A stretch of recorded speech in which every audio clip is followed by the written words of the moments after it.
Guide to the graphic. Here we have a presentation of a mitochondria.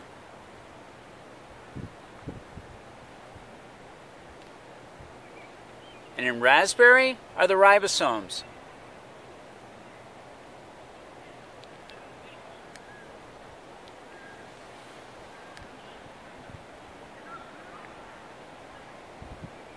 ATP, the energy molecule.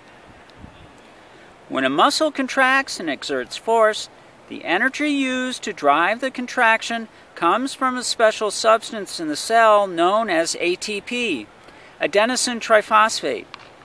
For our purposes, ATP is the body's energy source, just as gasoline is the energy source in an automobile engine.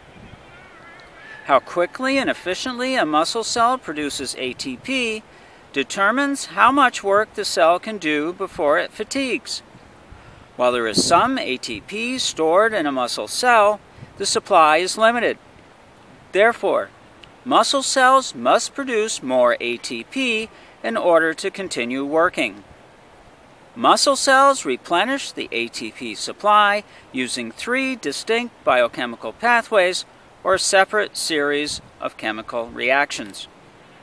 Aerobic and anaerobic energy systems. The word aerobic means with oxygen.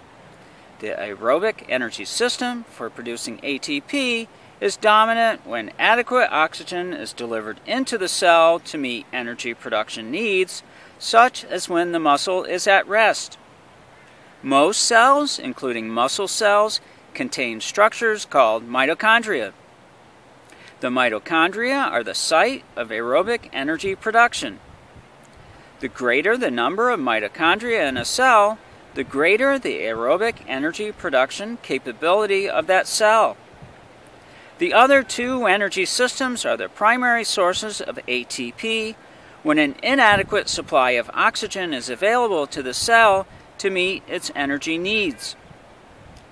In the absence of sufficient oxygen, as when a muscle cell needs to generate a lot of force very quickly to lift a heavy weight, the cell shifts into the anaerobic energy systems, which provide a rapidly available source of ATP.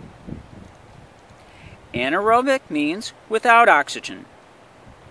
Many cells, such as those in the heart, brain, and other organs, have an extremely limited anaerobic capability.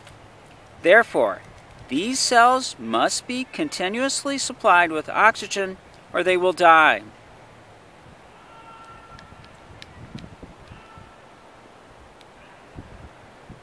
And that is ATP, the energy molecule.